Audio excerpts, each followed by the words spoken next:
class. For your performance task, which is made and appropriate before starting with you. 1, 2, 3, 4. 1, 2, 3,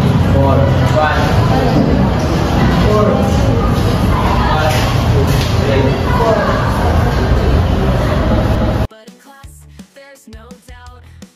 1 weekend of pampering later. Learning together makes my day. School time, let's play and learn. With every page, it's my turn. School time, I'm ready to go. It's fun, don't you know? My classmates.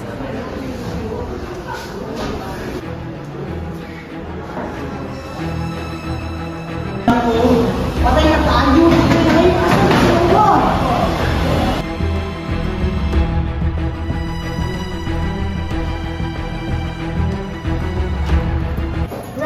Running. Inhale, exhale. Repeat after me. Grades are not my life. Grades are not my life. But they are! Ronnie, relax. Make Potato Man. Siya ang sagot sa project natin. Arlene, kung jokes ang project, may medal ka na ngayon. At least may award, ikaw wala.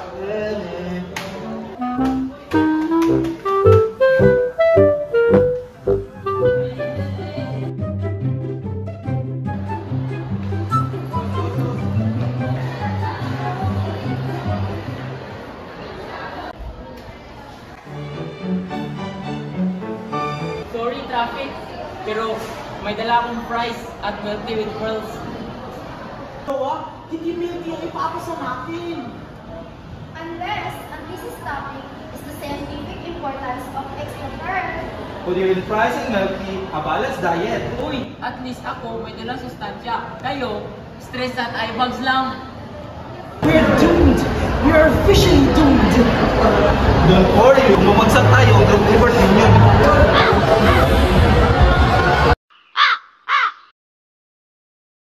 Introduction, body, conclusion. Room grammar, ang dami readers, Lagyan na lang natin ng emojis. Mas modern yun.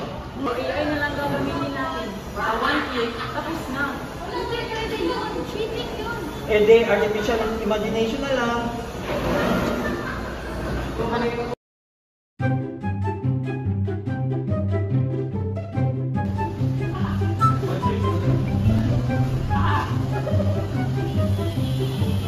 Okay, group 1, press 2. Wala na si Batman. Wala na si Arlene, which is worse. Good morning, teacher. Our project is all about friendship. Prove our point, we present friendship prize. Price, ma'am? Buy one, take one po.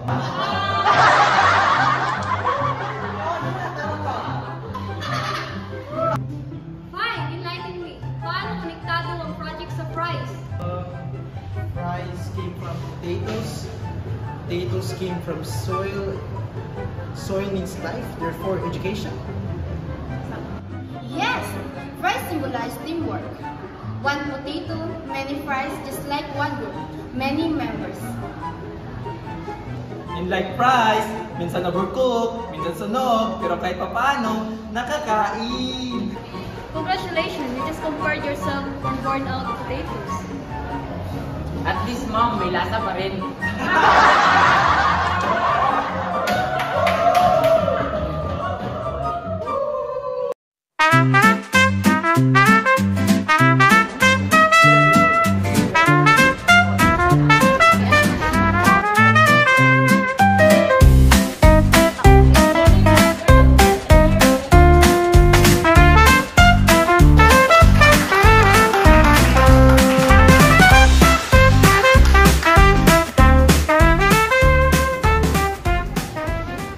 Class, listen for today, never trust Arlen with the project. But always trust the price.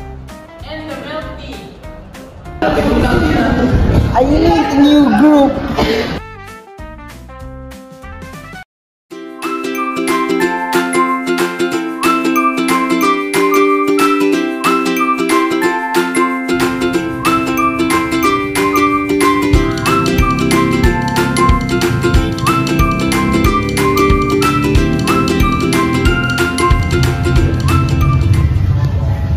would thought our friendship prize presentation would be our legacy. Legacy? That thing almost gave me a heart attack. You so failed that day. Akala ko magbuhukay na tayo ng lupa.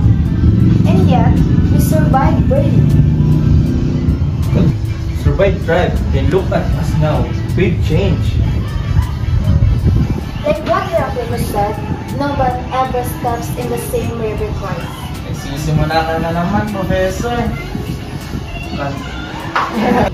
No, really. Think about it. We're not the same people from that classroom. Life changed us. We step in the river again. But we're different people now, and it's different river. Deep, from potato man to philosophy, character development, die. So ano to? From fries to existentialism? Honestly, I hated that project back then, but now it's probably my favorite memory. That disaster was the start of something solid. Parang prize, kahit sunog, masarap pa rin kasama ang tunay na kaibigan. Parang Heraclitus and fast food. Strange combo, but it works. To the river that changed, in the group that somehow didn't drown. Into potato man, the philosopher we didn't deserve. Still need a new group, but I'm glad I got stuck in this one. Cheers!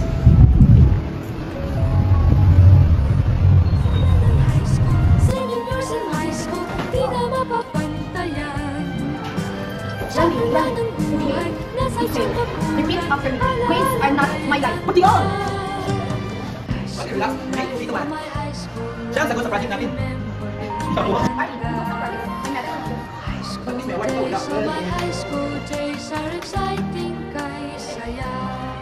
Sorry, Kapit, pero may dala akong prize at material pearls. Sorry, Luther. Kumakasal tayo. Pagkala kami ng movies. Siya po.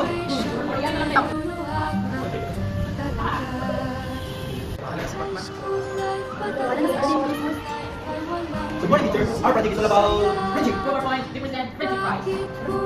Yung type prize, minsan na burkot, minsan sa nog, pero kahit paano, nakakain. But always cross the prize. And the milk tea. Go.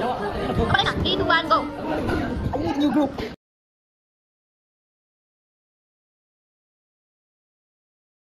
Heraclitus once said, "No man ever steps in the same river twice, for it's not the same river and he's not the same man."